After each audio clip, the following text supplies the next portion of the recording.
There we go. All right. The SWIG program in Jewish Studies and Social Justice of the University of San Francisco acknowledges our presence on the unceded land of the indigenous Ohlone communities and pays our respects to these traditional caretakers and elders, past, present, and emerging. It's our intention that this acknowledgement plays a role, however small, in a much larger process of confronting the past in order to create a not yet realized future rooted in justice.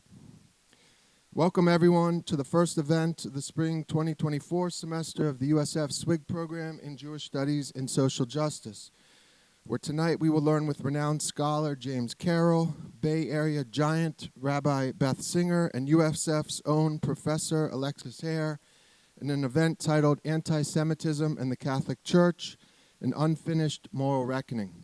My name is Aaron Hahn Tapper, and I direct our university's SWIG program in Jewish Studies and Social Justice. And I want to begin by thanking the SWIG JSSJ faculty and staff for their help in organizing this event, particularly Victoria Farlow. Before introducing tonight's program, I'd like to take a brief moment to tell you about our extraordinary Jewish Studies and Social Justice JSSJ program. Founded in 1855, USF is our city's first university. A premier Jesuit Catholic school, in 1977 we became the first Catholic institution in the world to endow a Jewish studies program. In 2008, we became the first university of any kind, Catholic or otherwise, to have an academic program formally linking Jewish studies and social justice. And then in 2019, we added yet another first to our renowned history by forming a new position on campus, that of rabbi in residence. In the classroom, we offer a wide range of significant Jewish studies courses, those not found in other educational settings. Beyond the classroom, we offer unique events that are free and open to the public, such as tonight's event. Additionally, this past fall, we launched the first ever graduate-level certificate program in JEDI and JSSJ, Justice, Equity, Diversity, Inclusion, and Jewish Studies and Social Justice, which gives professionals the opportunity to learn from both scholars and activists, offering a blend of academic study and real-world application.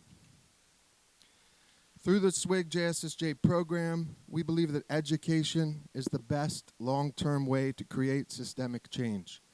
Whether one has the time to take a semester-long course or a mere few hours to hear from a single speaker, education is fundamental to making our world better, paramount in shining the spotlight on the margins, on oppressed communities who are mistreated merely because of their race, ethnicity, religion, gender, sexual orientation, or any other social identity. The following are the other JSSJ program events we're putting on this semester. Tonight's event is the first in a three-part series on anti-Semitism.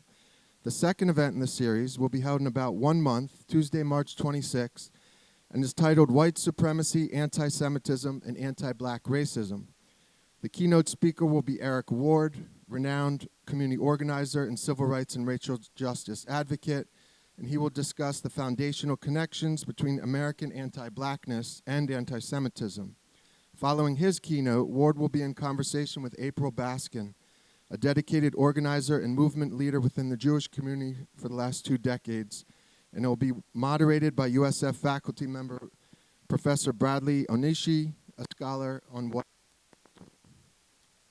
Our third and final event in the three-part series will be held on Tuesday, April 16th, and will focus on anti-Semitism and anti-Zionism. Our keynote that evening will be Leo Ferguson, longtime New York City-based activist educator who has worked with Jews for racial and economic justice for more than 2 decades. Aside from this three-part series, we have 2 other significant events this semester. Sunday, April 7th, we'll have our 3rd annual Alvin H. Baum Jr. Memorial Lecture, where we will honor an LGBTQIA+ Jewish social justice activist.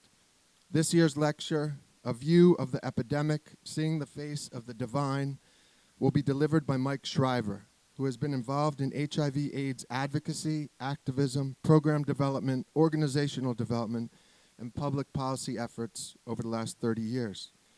And then finally on Thursday, April 25th, we'll have our 14th annual Social Justice Passover Seder, which will focus on anti-racism. That evening, we will tell the Passover story while making connections between the ancient narrative of moving from slavery to freedom and contemporary anti-racist activism. All these events will be held from 6:30 to 8 on campus, either here in McLaren or in Fromm Hall. If you'd like to learn more about these events, please sign up for our monthly newsletter on a document outside on the table. As for tonight's program, Antisemitism in the Catholic Church. USF is a remarkable place. Our tagline, "Change the World from Here," is the real deal. With 9,000 plus undergraduate and graduate students, U.S. News and World Report continuously ranks us as the #1 or #2 most diverse campus in the country in terms of race and ethnicity. An educational institution where 1/3 of our undergraduates are the first in their families to attend college. We estimate that 10% of our student body identify as Jewish, and some 25% identify as queer. As stated, we're a school of firsts when it comes to the Jewish community. Since I came to USF some 17 years ago, we in JSSJ have put on well more than 100 programs like tonight. It's worth knowing that this is the first program in that time that has been focused on anti-Semitism. Though I function in the U.S. on the daily as a white cisgender male, my Ashkenazi Jewish identity is core to my being. It is omnipresent for me. And I've largely been comfortable as a Jew on this campus. This said, although I've never spoken about this publicly, I've personally experienced anti-Semitism on this campus a number of times. In fact, intent versus impact is a common mantra in social justice settings. And no doubt, many of these anti-Semitic episodes were unintentional, but they most definitely caused me harm. As an aside, all these experiences predated this past semester when I was abroad. A common theme in many of these anti-Semitic experiences, though certainly not all of them, has been Christian hegemony, Christian dominance. Many people don't see the dominant and subordinated patterns that exist all around us, those that make up the systems and structures of our world. I can't tell you how many USF faculty I've met over the years who have downplayed our campus's Jesuit Catholic bona fides, arguing that our campus is far too secular for their liking. Needless to say, one might have to have trouble with their sight if they don't notice St. Ignatius Church when stepping foot on campus. Christian hegemony, in quotes, is how one colleague of mine here at USF recently reacted to my sharing with him some of the challenges I've had as a Jew on this campus. He went on to say that I should be more grateful that our Catholic campus even has a Jewish studies program. I often wonder if he would have said that to a member of a different minority population. One of the core vehicles that continues to drive anti-Semitism take place within the Christian community. The largest of these subcommunities identify as Catholic, and their official representative is the Catholic Church, which leads me to tonight's program. We'll begin tonight's program with a keynote address delivered by James Carroll, who I will introduce momentarily. Immediately afterwards, Mr. Carroll will be in conversation with Rabbi Beth Singer, moderated by Professor Alexis Hare. I'll now introduce Rabbi Singer and Dr. Hare, and once I get off the stage, not to worry, I will be off the stage. Rabbi Beth Singer is the Richard and Rhoda Goldman Senior Rabbi at Congregation Emmanuel, located less than 1 mile from our campus.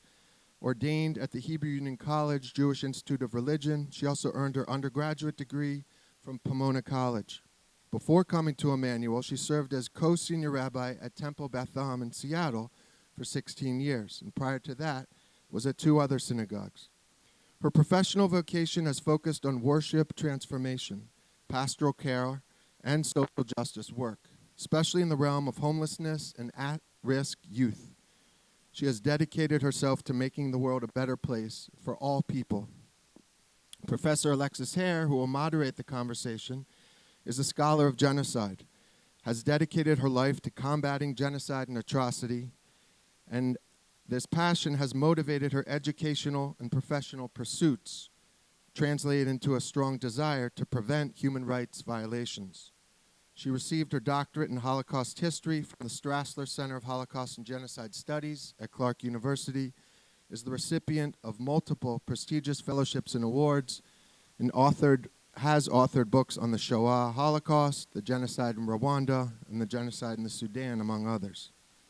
I can also speak to both Rabbi Singer and Professor Hare as people. Both are whip-smart, intelligent, caring, and thoughtful. Thank you for joining us this evening. As for my final introduction, it's my pleasure to introduce James Carroll to you this evening. Mr. Carroll is the author of 12 novels and 9 works of nonfiction. For some 23 years, he published a weekly op-ed column in the Boston Globe.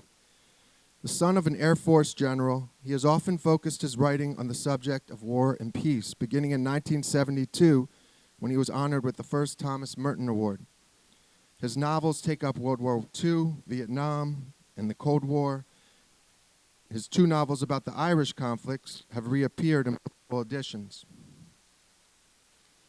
His nonfiction books include An American Requiem, God, My Father, and the War That Came Between Us, which won a National Book Award. Constantine's Sword, The Church and the Jews, which won the National Jewish Book Award. House of War, The Pentagon, and the Disastrous Rise of American Power, which won the Penn Galbraith Award. His collected Boston Globe columns against the Iraq War were published in 2004, titled Crusade: Chronicles of an Unjust War. For his columns about Israel-Palestine, he has received the 2008 Press for Peace and Justice Award for Americans for Peace Now. In 2012, he was honored the Scripps Howard Journalism Award Prize. In 2022, the online journal Public Seminar, sponsored by the New School, published his 6-part series in responses to Ukraine, Putin's war, and the human future. Needless to say, he cares about our world and works to combat violence and foster peace. Please join me in welcoming James Carroll, and of course Rabbi Beth Singer, but in a little bit, to the University of San Francisco.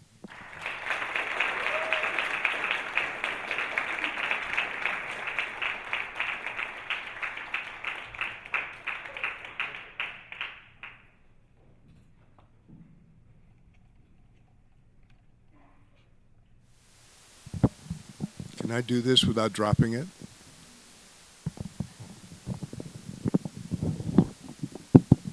Make sure, if you can't hear me or if there's an issue with the sound, please wave at me. I'll deal with it. Can you hear me okay?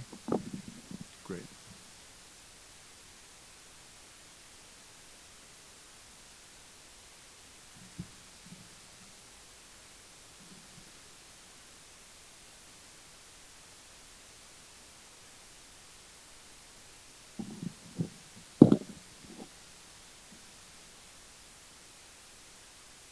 Good evening, my friends.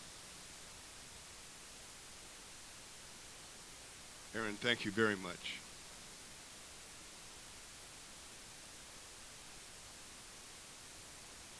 Would you join me, please, in observing a moment of silence, lifting up our hearts for all of those suffering in Israel and Palestine tonight.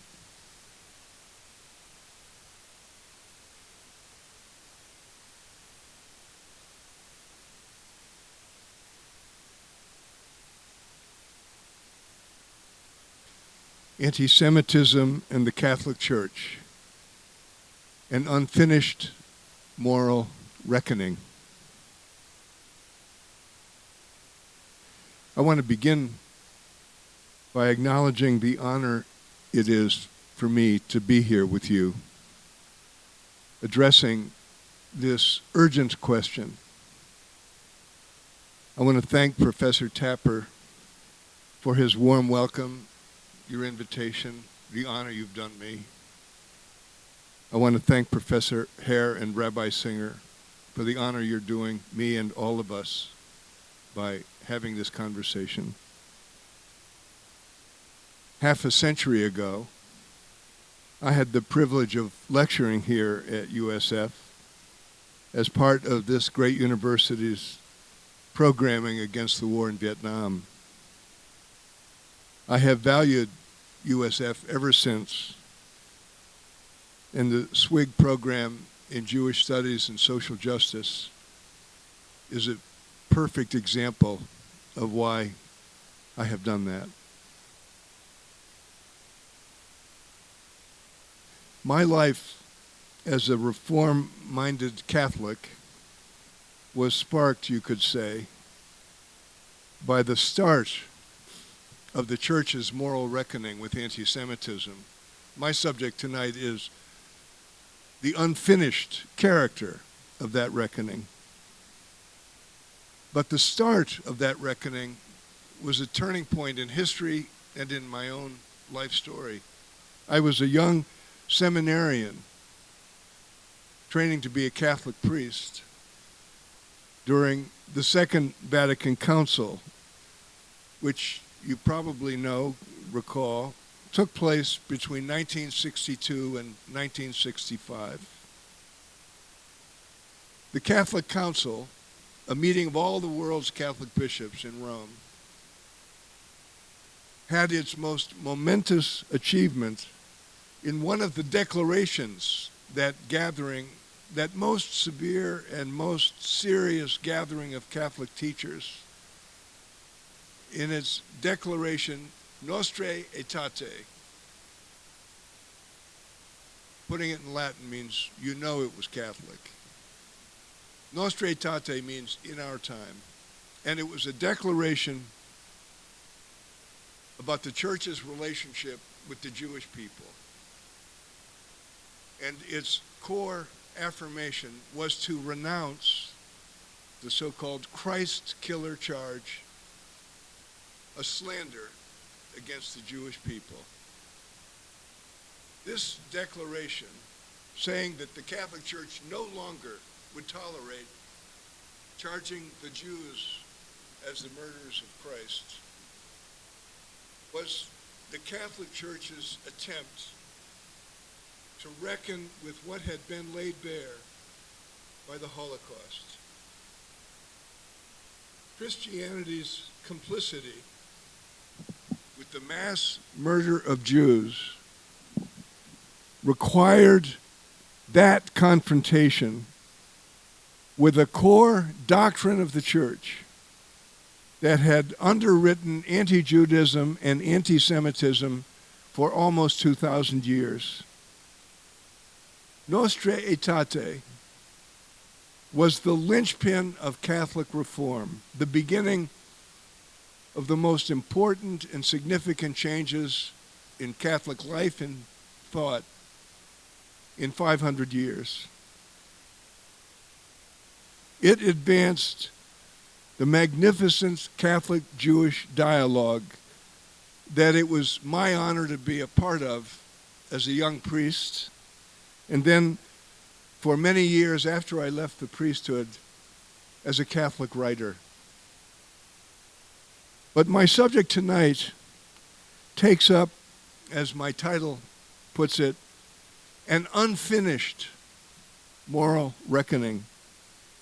The magnificent beginning of the Vatican Council's reckoning with anti-Semitism did actually lead to a further purification of Catholic liturgical practice and educational content, as well as a profound sense of trust between Jews and Catholics, which has been made vivid here at USF, especially at the level of leaders and scholarship. And the pontificate of the present Pope, Pope Francis, shows that. And so does the SWIG program in Jewish Studies and Social Justice. Even so, at a deeper level, the Church's moral reckoning with anti-Semitism is wholly inadequate, and the Catholic failure to fulfill the promise of the start made at Vatican II must be counted as part of what allows anti-Semitism not only to survive in our world, but actually to rear its ugly head with fresh and frightening new urgency. Of course, alas, we must have in mind the horrors that have unfolded in Israel and Gaza in these months. The grotesque spectacle of Hamas savagery on October 7th was properly recognized as a pogrom, an organized attack on Jews as Jews. The assault was naturally linked to a long history of lethal anti-Semitism, a legacy that made the shock of that day, with many people in America and Europe celebrating Hamas instead of condemning the group, made the shock of that day a transcendent horror, and we haven't recovered from it. The attack was one thing, but the visceral readiness of legions in the very first days after the massacre, especially of the young and well-educated, to scapegoat Jews for their own slaughter, prompted a moral epiphany and feelings of deep shame. That broad manifestation of anti-Jewish contempt forced the recognition that while Hamas has provided an exceptionally hospitable niche in which the virus of anti-Semitism could mutate, Hamas did not generate the malady. This did not begin with Hamas. The long saga of religious and racial Jew hatred is endemic and unfinished. I know, and you do, that the study of history is a warning. At times of transcendent social stress, plagues, economic depressions, political upheaval, racial discord, and emphatically wars, an urge to find a surpassing cause to blame, a goat to scape, can open into the realm of this preternatural hatred of Jews.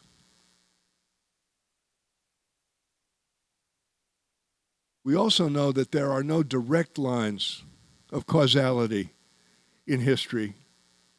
The Holocaust is not the Nakba. There are no exact analogies either. 10/7 is not 9/11. But there are on-running hidden currents that shape events. And such currents do indeed run from the Rhineland and Iberia in the 11th century to, well, Charlottesville, Virginia, and even to the quadrangles of American college campuses in the 21st. Across the centuries, anti-Semitism has shown up as conspiracy theories, as scapegoating for plagues, as myths of global control, whether of finance or the media, as blaming for exploitative capitalism on one hand, and for revolutions against capitalism on the other. And because of the broad perception that the recent rise in anti-Jewish attacks has been sparked mainly by the Israel-Hamas conflict, several points should be emphasized right here at the start. To deny the legitimacy of the state of Israel is anti-Semitic. And it is also anti-Semitic to hold that all Jews everywhere are responsible for the actions of the Israeli government. Challenging the loyalty of American Jews for their support of Israel is anti-Semitic. But to support Palestinian human rights and aspirations for a state of their own is not anti-Semitic. Nor is it anti-Semitic to criticize policies of the Israeli government, such as with U.S. Secretary of State Antony Blinken last week, criticizing the ongoing illegal occupation of the West Bank, or as with President Biden, the indiscriminate Israeli assaults on civilians in Gaza. Not anti-Semitic. But that even such a defining litany as I just gave must be recited reveals an essential confusion about this crucial question, showing that anti-Semitism is not sufficiently understood, either in its current manifestations or in its deep sources. And because this lack of proper understanding is embedded in our culture, anti-Semitism keeps showing up again and again. An instinctive, often unconscious, deeply rooted contempt for Jews is the paradigmatic hatred of the West. What made the murder of 6 million Jews in the heart of Europe defining was not the scale of the crime. Other so-called genocides compare. No, it was the way in which that murder of 6 million was tied not only to the venality of Nazism, but also to the most sacred traditions of Christendom. Christendom. Christ. I am talking about Jesus Christ, whose death is soon to be memorialized by Christians everywhere in Holy Week next month. And that memorializing is at issue. And that's what I want to lift up. Here is the nub. How Jesus is remembered by his people, or rather, how he is misremembered, is at the heart of our present crisis. Please bear with me as I try to explain this. What lies beneath anti-Semitism? A misremembered Jesus does. As if Jesus was not a Jew. In the Christian memory, Jesus was not only murdered by the Jews, but throughout his whole life, he was at war with them, which is why the church went to war against the synagogue, setting this hatred in motion. Here is the well-established point. Hitler's lethal anti-Semitism murdered the Jews, but he could not have done it without this antecedent anti-Judaism that formed a core dogma of the Christian church. Contempt for Jews did not live in the gutters of rank bigotry, but in the sanctuary of sacred doctrine.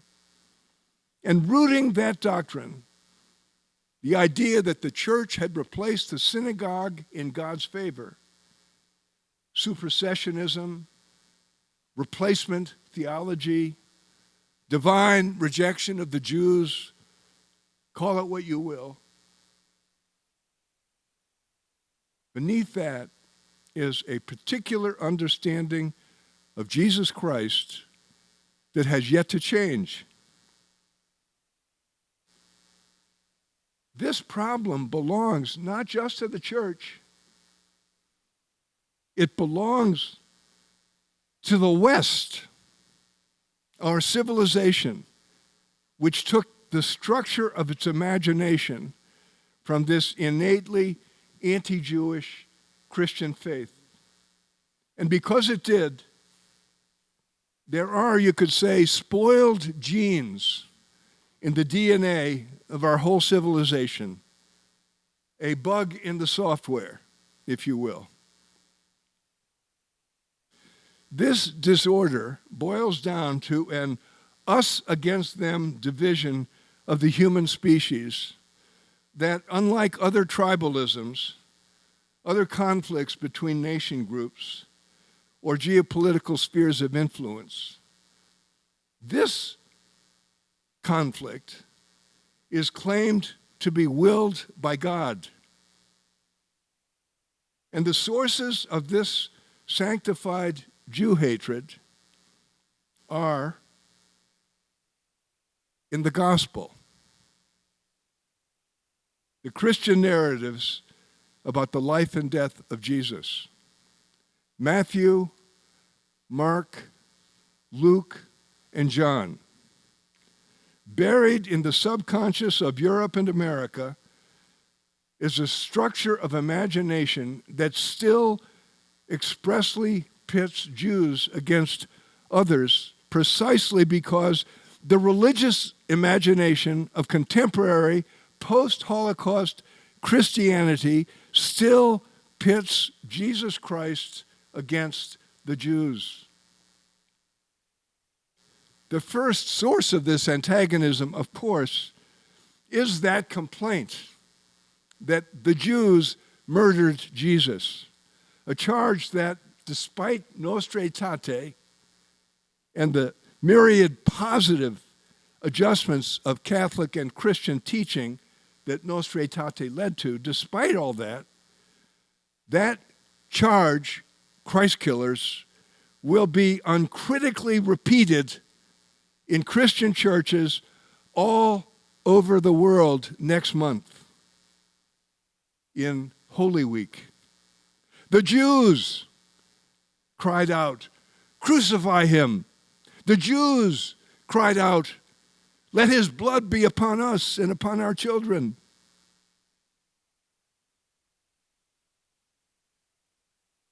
But the Christ killer charge became even more explosive when, in the decades after the death of Jesus, he came to be understood by his followers as somehow divine.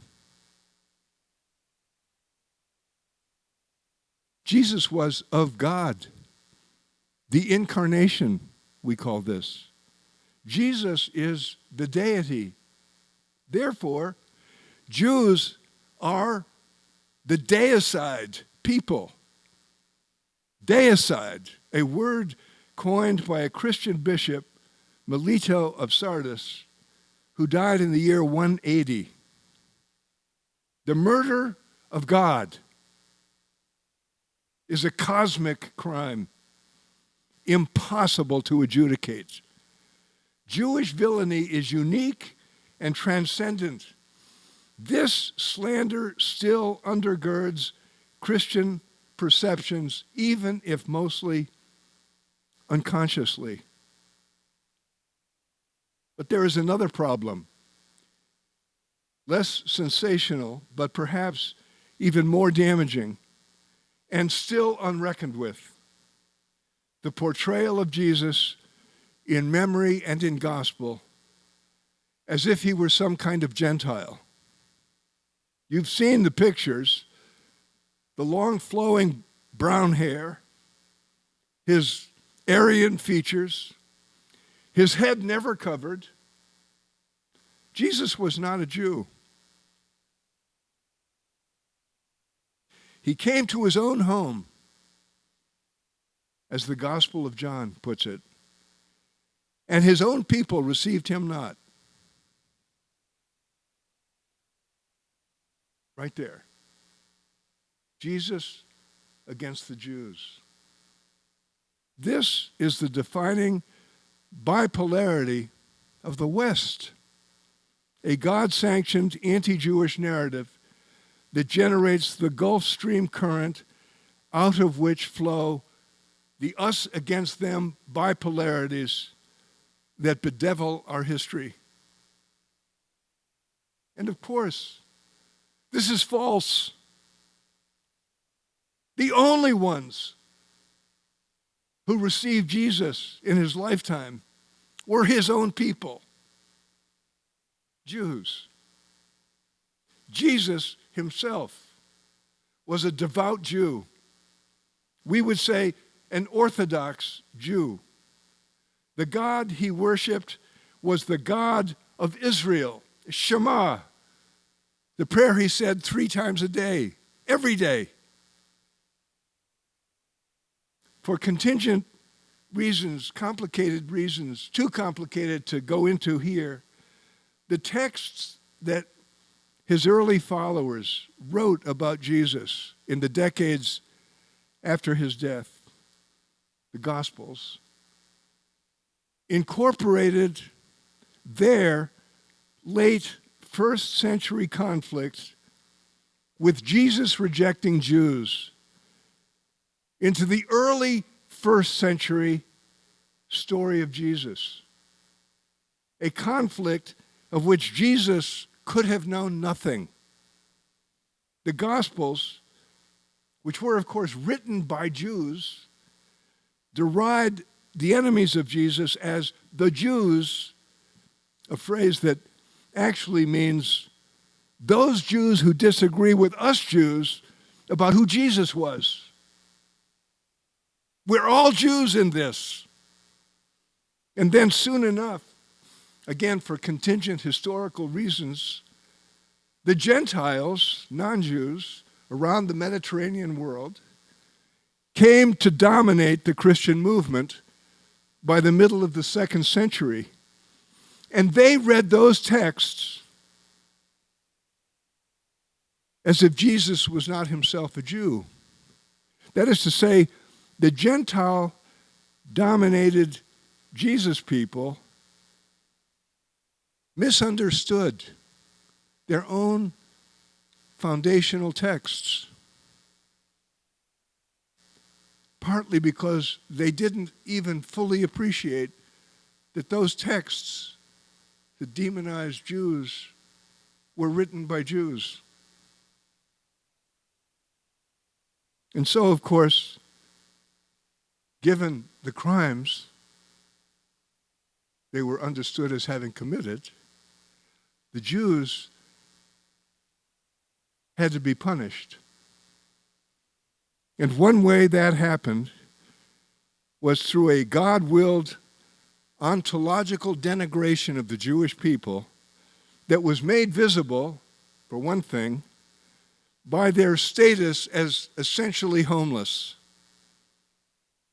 The Romans, during their anti-Jewish war, culminating in the year 135,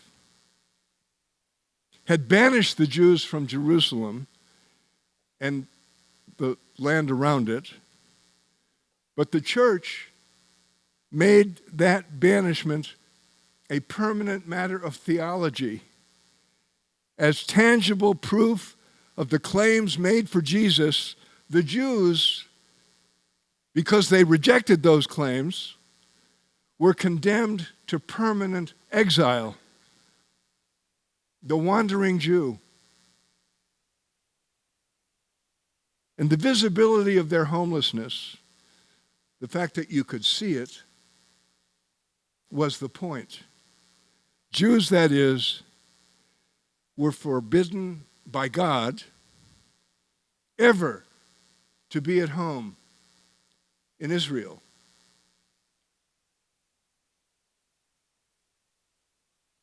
In Jerusalem. Jerusalem had centered Jewish life and faith for 2,000 years before Jesus. And for the nearly 2,000 years of exile after Jesus, the Holy Land centered the Jewish imagination? Why else did medieval rabbis in Poland constantly pray for rain in the Galilee? Why else do Jews pray at every Passover? Next year in Jerusalem, 1,000 years. And why, given the subliminal echoes of this Christian doctrine of enforced exile, should the Jewish return to Jerusalem in 1948 not have been radically opposed? The subliminal, deeply unconscious rejection of Jews at home in Israel is still at work.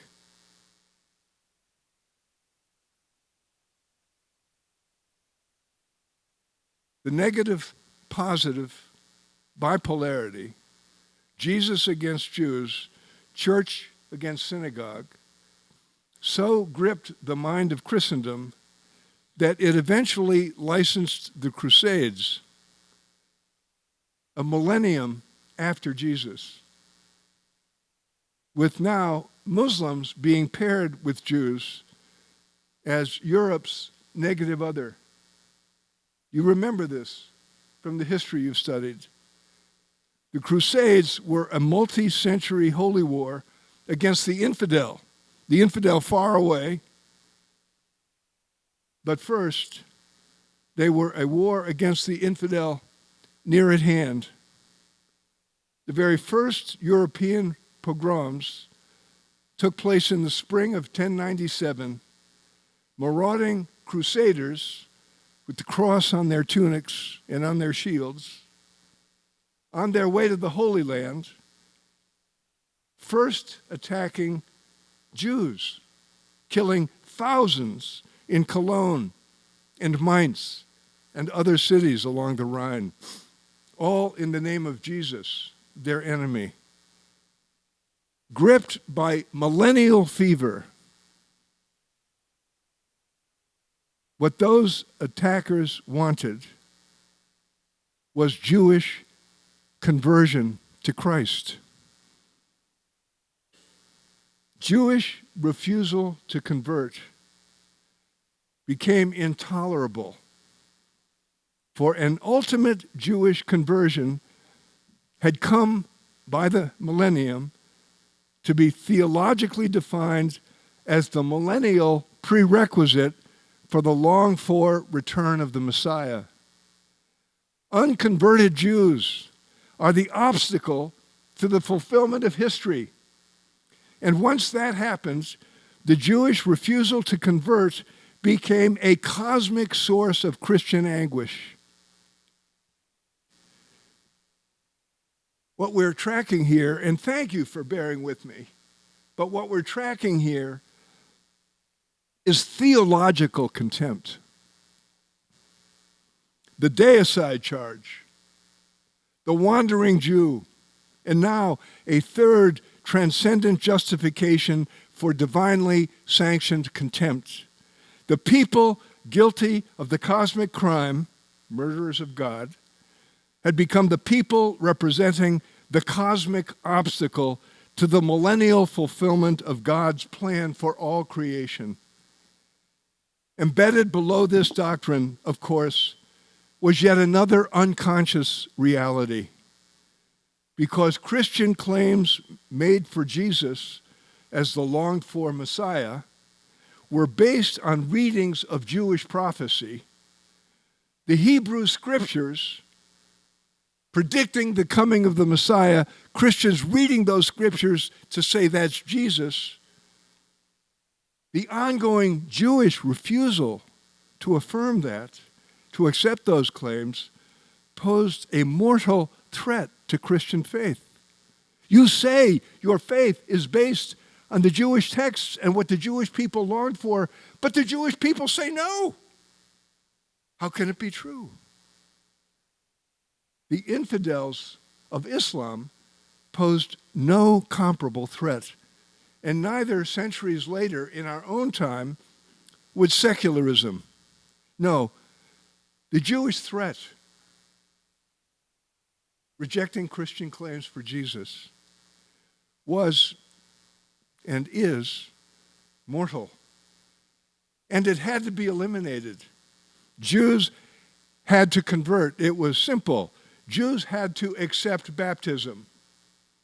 In the 15th and 16th centuries, the era of the Inquisition, the church systematically expanded its project of forcing Jewish conversions with escalations of abuse and violence. Finally, many Jews did relent and accept baptism, but an obvious lesson was promptly learned. Coerced conversions cannot be trusted. Coerced conversions cannot be trusted. Soon enough, especially in Iberia, all converted Jews were regarded with suspicion, even if they'd been baptized and confirmed. Misgivings that led ultimately to their no longer being regarded as full members of the Christian community. This denigration, with roots in theology, became a matter of biology. Defining moment, the movement from theology to biology. Anyone born Jewish was, by that fact, a second-class citizen, subject to a range of discrimination. In Toledo, Spain, the first so-called blood purity statute was enacted in 1449, forbidding anyone born a Jew or descended from a Jew from holding municipal office, even if they were baptized and confirmed in the church. And soon, converted Jews and their descendants could not hold office in the church either. They could not be admitted, for example, to the Jesuit order if they were descended from a Jew to the 5th generation. An impediment of origin that was held among the Jesuits in their constitutions until 1946. This institutionalized bigotry marked the transformation of religious anti-Judaism, a long-established doctrinal program, into racial anti-Semitism, which amounted to nothing less than a mutation in human thought. Religion has become biology. This new trope of a social subset's innate, genetic inferiority would soon infect the imagination of Christendom itself. And as you know, ground zero of this pivotal shift was the Iberian Peninsula, which in the decades after that Toledo statute was gripped by a kind of anti-Jewish hysteria. That fever broke with the astounding decree by the Catholic monarchs, Ferdinand and Isabella, ordering the expulsion of every Jew from the peninsula. The year was 1492. And of course you know this. It is no mere coincidence that the expulsion of the biologically inferior Jews occurred exactly when Christopher Columbus, carrying the mandate of Ferdinand and Isabella, set out on his voyage of discovery. The effective start of the European conquest of so-called New Worlds sent them out across the seas armed with an understanding of their own biological superiority. Christian conquistadors and colonizing settlers felt licensed by God and now by nature to impose themselves on native peoples everywhere they encountered them. When the Palestinian-American scholar Edward Said called anti-Semitism a strange secret sharer of European colonial white supremacy, he was pointing to the fact that the linkage was not merely a matter of coincidence. The two bigotries each symbolically dating to 1492, anti-Semitism and white supremacy are related as double effects of the one cause, a cause belonging ultimately to the church, the incubator of our entire civilization. And it began with Jew hatred. Anti-Semitism is the template for European and American racism. Those fascist white supremacists who marched down the streets in Charlottesville, Virginia, made the link explicit. Jews will not replace us. I acknowledge that what I am arguing is, in a way, outrageous, and that a decidedly modern crime and a whole web of crimes attached to it was the denouement of an ancient tragedy whose hero was Jesus. But Jesus perversely misremembered. The misremembering is still at work. To repeat, from Christian pulpits, still, the virtues of Jesus, openness, compassion, egalitarianism, are constantly displayed in the Gospels and in those pulpits, precisely by contrast to his corrupt Jewish milieu, which is rendered as exclusivist, unloving, legalistic. The parable of the Good Samaritan, as the scholar Amy Jill Levine writes, could as readily be called the parable of the bad Jews. Jesus against the Jews gives us gospel against law, the New Testament against the Old Testament, the church against the synagogue, the Easter calendar against the Passover calendar, grace against law, Christian generosity against Jewish greed, Portia against Shylock, ultimately the Christian God of mercy against the Jewish God of vengeance. And finally, it gives us the West against the rest. This is why the igniting portrait of Jesus is set against the Jewish people, his own people, is a far more lethal bipolarity than the simple Christ killer charge. That Christian misremembering is the generating infection that shows up now as what I would call the soul sickness of the West. Yes, attempts have been made to treat this malady.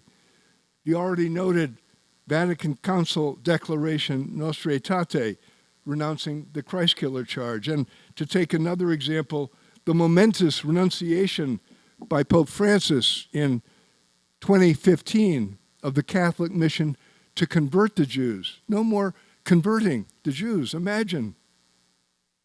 But the disorder has its deepest roots in the unchanged theology, Christology, that still sets Jesus against his own people. The soul sickness of which anti-Semitism is but a symptom will not be cured without a vast reimagining of Jesus and his meaning. Where would such a transformation begin? How about next month? In Holy Week, the Jews, his blood be upon us and upon our children. Crucify him, crucify him. What if, instead of the mindless repetition of the anti-Jewish texts of the Passion narrative, Christian preachers everywhere preached those texts against themselves? What if Christians learning how those anti-Jewish texts came to be written and that they were written by Jews, learned also to hear those texts as if they themselves were Jews. If you're a Christian and you go to church in Holy Week, bring a Jewish friend with you and ask your friend how the readings struck her. What if the Roman Catholic Church returned to the completion of this repair, this teshuvah,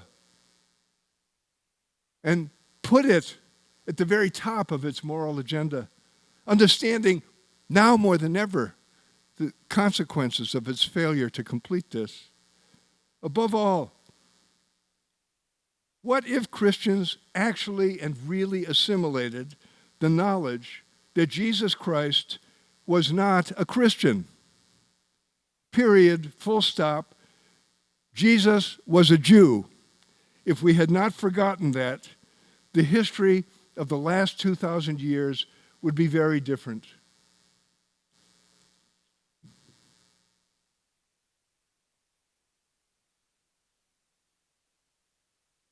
Antisemitism is not eternal, and it is not inevitable. It is born of history, which is the record of human choices. New choices can write a new history, a history in which explosive and exploding race hatreds can be left behind, a history in which violent force is not the only option, a history in which the welfare of children, all children, can be the supreme value, a history in which ancient enemies can be reconciled, a history for our purposes in this fraught season in which Jewish lives everywhere can be respected. The state of Israel can be secured. Islam can be honored. Palestinians can live in autonomy and peace. Peace. Shalom. Salam. Thank you.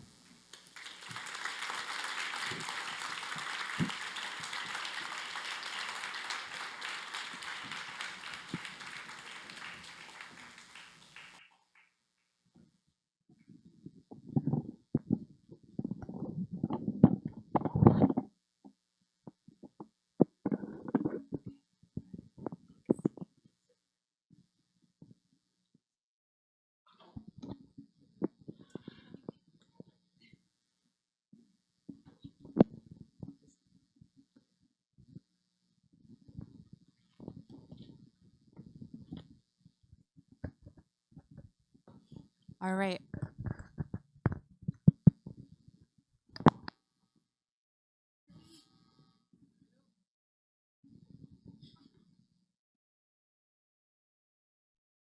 How about now? Everyone nodded at the same time. That was, I feel like that was something. Okay. Before we jump into our conversation, we will hand out some pieces of paper for you to ask any questions that you may have after I get first pick. Great. First of all, thank you so much for that conversation, that talk, and the passion that you had behind it. So much of fighting bigotry, discrimination, anti-Semitism requires passion, and I felt that, and I thank you for that above all else. One of the things that your talk made incredibly clear is that the hatred of Jews, hatred of them as a religion, or anti-Semitism, hatred of them as an alleged race, goes way back in time. is not something that's new. This is something I stress when I teach about the Holocaust. The Holocaust didn't happen overnight. It took pre-existing prejudice in order for a society to move towards the decision in which they believed it was okay and rational to murder 6 million Jews. So with that in mind, I'm asking kind of a strange question of you. I'm curious, what does anti-Semitism look like in your lives today? How do you see it in your congregation? How does it appear in your news feed? And should that give us pause? Does it worry you, understanding that in the past such prejudice has led to such destruction?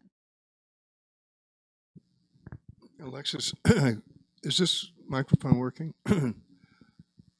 I must admit I can't actually step aside from the present crushing catastrophe that's unfolding between Israel and Hamas. And let me just make one observation that does bring up the question of where in this present heartbreak do we find anti-Semitism? Obviously, in my view at least, and I acknowledge, by the way, in all humility, that what you're hearing from me are my views. I'm not offering some kind of special insight or something. Like all of you, I'm sure, I'm troubled and constantly having to evaluate what I think and how I react. But one of my thoughts about the manifestation of anti-Semitism, in addition to the really kind of jolting first reaction that many people had to the October 7th event, even before the IDF had launched its response to it, I've also been quite troubled by the way in which we're responding to the Israeli campaign in Gaza, which, just to be fully honest with you, I myself object to. But I'm also an American who is fully attuned to the way in which we responded as a nation to our October 7th, which was, as the analogy has been put forward again and again, which was 9/11. Now, many of you are probably a little too young to have direct memories of 9/11. Maybe not, I wouldn't presume to judge it, but it was more than 20 years ago.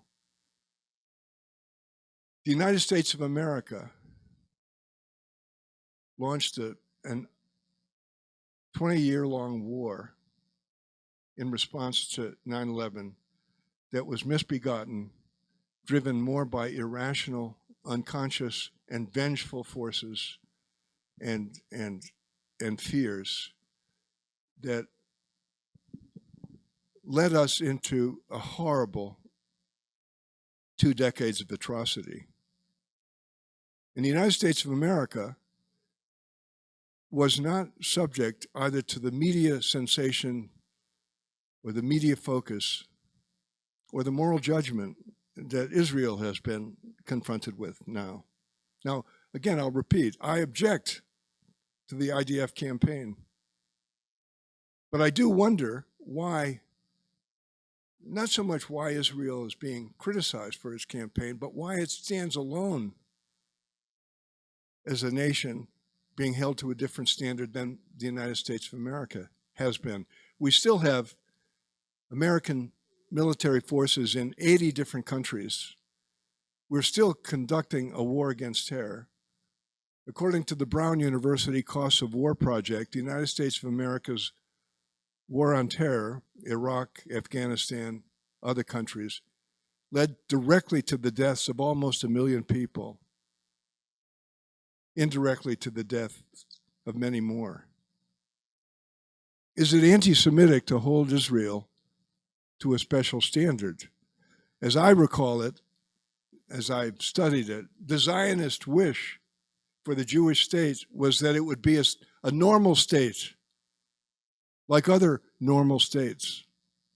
Alas, my friends, Israel is a normal state. like the normal state of the United States. I think that we would do well to ask the ways in which basic unconscious assumptions about Jews, a Jewish state, can be a part of our response to what's going on now. That would be one way to answer your question. Thank you. I'll talk in just a moment about my experience as a congregational rabbi with anti-Semitism in this time. But I just wanted to say how amazing it is that you all came tonight, and that we had this opportunity to listen to you, to see so many students, and just if there is any student here who's here because you're getting extra credit in your class to be here tonight, I'm with you. I did every extra credit thing I possibly could do, and it served me very well. So if that's anybody here, it's great that that's a reason that you're here. And we just had a scholar in residence at our synagogue this past weekend. She's Israeli. She came in from Israel, and she stayed at our house. And she's a feminist, anti-war peace activist. And she talked about how lonely it is being in Israel right now as a feminist, anti-war peace activist. And I just listened to you speaking, and to have a non-Jewish person taking us through this history makes us feel a little less lonely, because I think that's something that maybe a lot of Jews are feeling right now during this time, is a kind of a loneliness, feeling misunderstood, not at all being in favor of any kind of killings that are going on of innocent people. And it's very difficult. And of course, as a rabbi of synagogues for the past 35 years, one of the things I do is listen all the time to congregants talking about their own experience of anti-Semitism. And it happens in the street, it happens on the walls, it happens in the workplace, it happens in schools, and there are anecdotes and stories galore of individual experiences of anti-Semitism. Right now, just down the street on Clement and around Clement and 9th Street, someone keeps writing "Kill the Jews" on the walls, and we scrub it off, and they just write "Kill the Jews," and it's on the walls. And kids before October 7th and even now talk a lot about their experiences in school of swastikas being drawn in their math books, and kids saying terrible things. And above and beyond the terrible things and experiences that they have, or when they go to the administration of their school, often public or private school, and the administrators just do not want to take it seriously and tell them to let it roll off of them and not to worry about it. And that feels anti-Semitic. And yet, I don't want to be Pollyannish. When I was thinking about all these examples of modern anti-Semitism in our time, in my own lifetime, for example, public and private schools, I also just think about being in the United States of America and how much at this time in our lives going to public institutions has enabled us to get proximate with people that we've been taught all these things about a particular type of person, and then you go to school, and for the first time you actually meet and become friends with someone who's Jewish, or someone who's Muslim, or someone who's gay, or someone who's a person of color, and you're learning about them, and it's nothing at all like everything you've been taught. And so these same places where anti-Semitism and homophobia and racism and Islamophobia take place are also can be the very places where we're transcending those notions and really learning about people for who they are. So I see both of those things happening. Great, thank you. It's, yeah, you both have put it so beautifully in different ways. The big level of asking why is there such a focus on Israel Hamas? It is something that's very important, but it is one of many conflicts that the U.S. is involved in. It's just one of many, and maybe we should be asking the question of why is it getting so much news, right? Why? And then to the smaller level, the local level, right? It's on a wall, right, that you see or you walk by. We have time for maybe one more question, and so I'm going to ask the one that I think is, for me, the most important, which is, right now in history, we're seeing a resurgence of white nationalism. And anti-Semitism is often folded into white nationalism. It's racism and it's xenophobia, and anti-Semitism slots in there perfectly, unfortunately. I'm curious as to what you think we can do as a community, as individuals, to confront that. What would that look like to you? You know, a really easy question for you to answer. Best of luck. Well, I'll say something obvious and banal, really, which is I think education, a knowledge of the history, has been extremely helpful to me. I did not understand that white supremacy and anti-Semitism are cousins. And I just tried to explain how that is true, that really sort of world-changing moment in the late 15th century. So 1492, Christopher Columbus arriving in the New World with an attitude he's not even aware of where it comes from, but he has grown up in a world that has thought of Jews as biologically inferior and therefore able to be disrespected and treated as inferior. And that structure of the imagination is what, in my belief, prepared him and other Europeans to respond to native peoples that way. Only 20 years before Columbus went west, another set of caravels, remember those little ships, went south along the coast of Africa. The first European settlement south of the Sahara was in a small peninsula sticking out from the west coast of Africa. They stopped there. They discovered gold there. They established a settlement. They named the settlement after the gold. It's called Elmina for the mine. And the gold played out pretty quickly, but Elmina was a permanent settlement. And it became the center, the most important trade exporting center of slaves. And it was the same European enterprise going south, going west. And black Africans were subject to the same structure of imagination as Jews were. Now, that's a linkage that is not consciously attended to, but those fellows in Charlottesville, Virginia, had somehow imbibed it. Why in the world, in defending Confederate statues in Virginia, do the Jews come into the story? They don't even know. And why was the operative verb in their slur, Jews will not replace us? Why was it replace? They didn't even know, because they were standing unconsciously on what we Christians have called for 2,000 years replacement theology. We, the church, replaced the synagogue in God's favor. And we've been living in terror ever since by Jewish rejection of our faith, because the Jews know it's secret in the Jewish prophecies. And as I said, Jewish rejection of Christian claims made for Jesus is mortally, if unconsciously, threatening.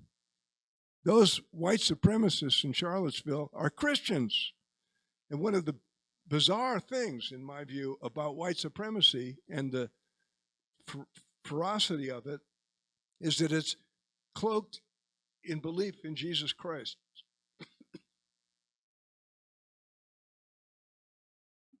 We need to unpack much more carefully and fully than we have the connection between white supremacy, Christian white supremacy, and Christian contempt for Jews. Thank you. True. And I think it was only last week in this whole legislation around IVF that that legislators and judges talked about the necessity of inserting Christian theology into decisions that would govern our country. And I think, as you said, just learning and education and here opening our eyes that there is a movement that is very much alive and empowered, feeling empowered to try and elect officials who base the laws of the land on Christian theology.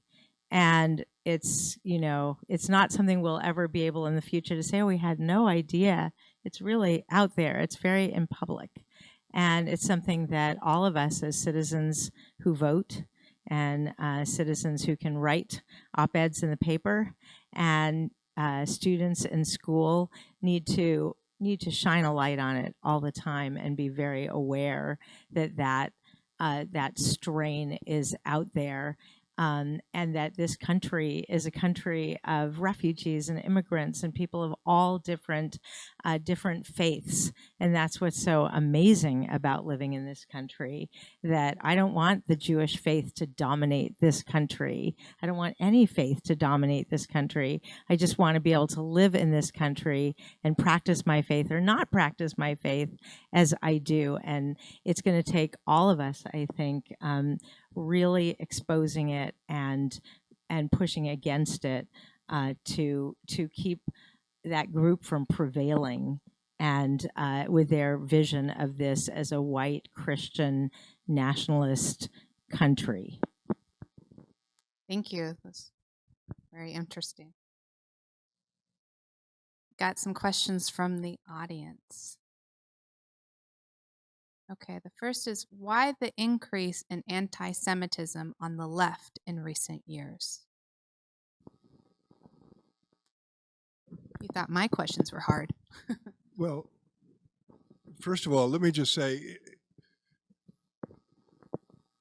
what I'm trying to lift up is the way in which our entire culture is at the mercy of what I called a deformed gene or a bug in the software. There's something preparing us to be in touch with and even express contempt for Jews. And that's true of our culture. It's true of all of us of the West. This religious problem that I outlined, beginning with the Gospels, is the imaginative source of Western culture. So we shouldn't be surprised that it shows up. The particular instance of left-wing anti-Semitism is mostly tied now to the good left-wing impulse to defend the human rights of Palestinians. That is a good impulse. And no one, of course, embraces that impulse more powerfully than many, many, many people in Israel, like your friend. So left-wing contempt for Jews is rooted a lot now in sympathy for Palestinians. But there isn't enough self-examination or self-criticism on the left by what else might be driving it. And why is the attachment to Palestinians so much fiercer than attachment to other oppressed peoples? South Africa brought the genocide charge against Israel. South Africa, to my knowledge, made no particular or certainly not a high-profile protest about what happened in Darfur in Africa. Alexis is an expert on genocide and knows more about this than I do, but there's a left-wing readiness to demonize the state of Israel that needs to be looked at and criticized by those of us on the left. I am of the left myself, and I'm quite aware of this.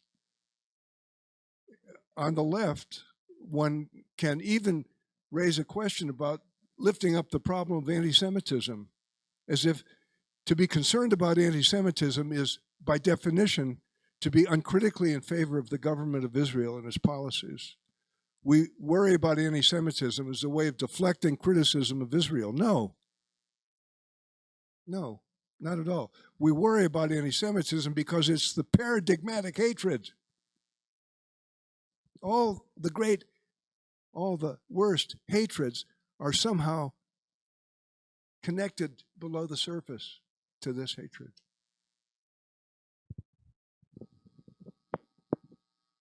Yeah, I would just add this. I was telling a congregant that I was going to be part of this, and she was thinking about her children's experience at a very prestigious private high school here in San Francisco. And she remembered when one of her children during the pandemic was taking their classes at their family home, and so the parents were in and out, and they could hear the teacher teaching, and the teacher was teaching the class, and they heard the teacher say, at one point Jews were oppressed, but now Jews are the oppressor, and they were really just so troubled by that.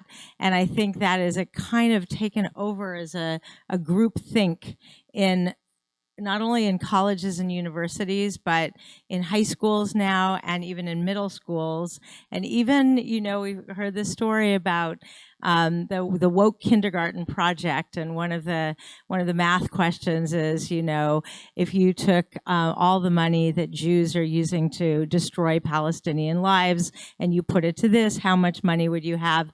And it's this kind of very narrow, not wanting to be complex and think about and be able to create space to be very critical of Israeli policy, when we're critical of Israeli policy not only against Palestinian people, but also against non-Orthodox Jews, and making a space in Israel for everyone.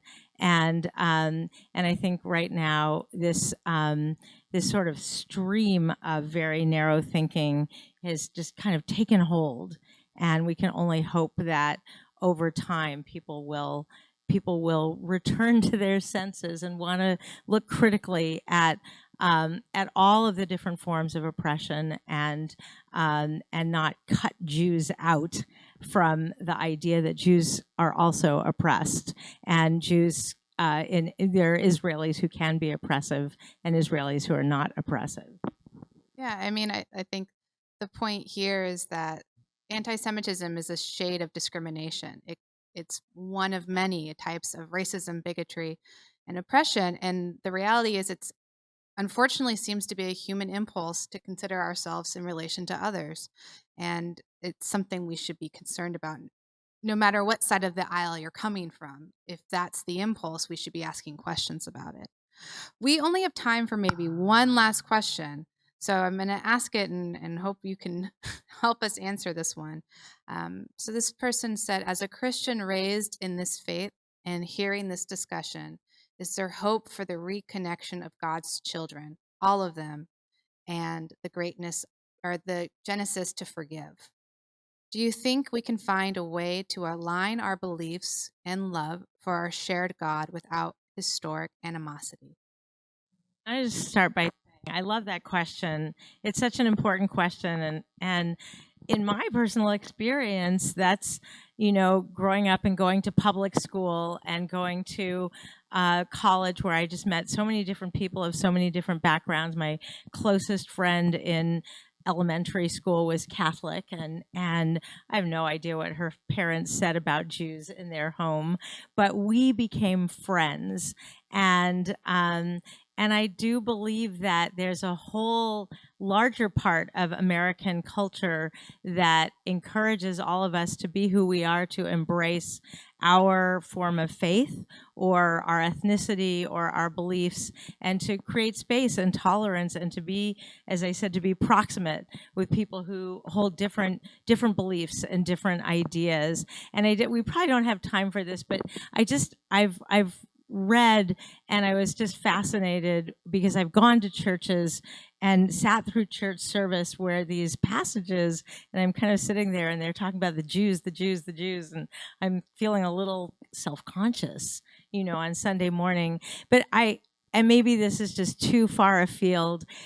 In a couple weeks after Easter, we're all going to get together around our table, and we're just going to go on and on about the Egyptians and how the Egyptians enslaved us, and the Egyptians, were taskmasters, and they were brutal, and then they drowned in the sea, and we're not supposed to celebrate that. And when we tell these stories around our Passover table, and we talk all about the Egyptians, we're not at all thinking about Egyptians today. I mean, our brains are really just not at all thinking about people living in Egypt right now. It's a story, and I don't know if there's any place in Christianity where that's something from an ancient story that's told that in no way relates to Jews of today and Jews of our time. Well, thank you for that wonderful reflection, Rabbi, because that's exactly the point I would make too. Experience weighs more than dogma. And when you have no experience of Jews, all you have is the doctrine that the Jews killed Christ. That doctrine goes unchallenged. But when you're suddenly living next door to a Jew, or you have a friend who's a Catholic, that lucky Catholic, having you as a friend, something else happens. The abstraction becomes real. Abstraction is the enemy here. When we have a real experience of each other, it changes whatever our doctrine is. And that's true religiously. I meant it when I said in passing, we Christians should invite a Jewish friend to come to church with us in Holy Week so that they can hear these texts, so that the Christian can hear the text as a Jew hears them. The doctrine embedded in those texts cannot survive the experience of being with another human being who hears those texts differently. And all religions have troublesome texts. They certainly, if they aren't denigrating Jews, they're mostly denigrating women. They're often denigrating gay people. They're denigrating the other of one kind or another. All religious texts have to be criticized. How do you criticize them? You measure the doctrine they uphold against the experience that you have when there's a real human being involved. And that applies to the Israel-Palestinian conflict too. If we have in mind those children who are now dying in Gaza, not as an abstraction, not as Gazans, not as numbers on a calculation of casualties, but of children, one at a time, one child, one child, one child, one child. It has to make us think again about our assumptions, our abstract assumptions, which is, of course, an easy thing for me to say, and I don't mean to say it from a position of superiority. I don't. I'll say my last word, which is to repeat myself. Forgive me. It's a simple thing that we Christians can do. And those of you who are Christians, if you observe Holy Week, please ask your minister or priest about the texts that are about to be read. Just ask the preacher, how are we supposed to hear this when we read that Pontius Pilate declared that Jesus was innocent and the Jews forced Pontius Pilate to crucify him? Did that really happen, Reverend? If he's educated at all, he knows it didn't really happen. Pontius Pilate was a tyrant, dictator, ruthless man who'd have thought nothing about dispatching a troublemaking Jewish nobody from Galilee. Pontius Pilate was not a defender of Jesus Christ. And there was the crowd forcing the Romans to kill Jesus. Just, if you're a Christian, ask your preacher. It might be a little troublesome, but I'm serious. And I'm arguing tonight, that this deep social problem that has lethal consequences is still being nurtured by the uncritical, mindless way in which these texts are repeated and repeated and repeated.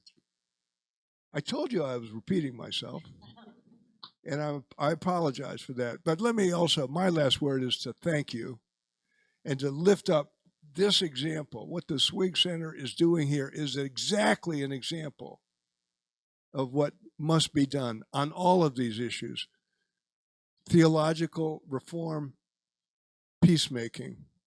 This is it. This is what it looks like. Thank you. Amen. Amen.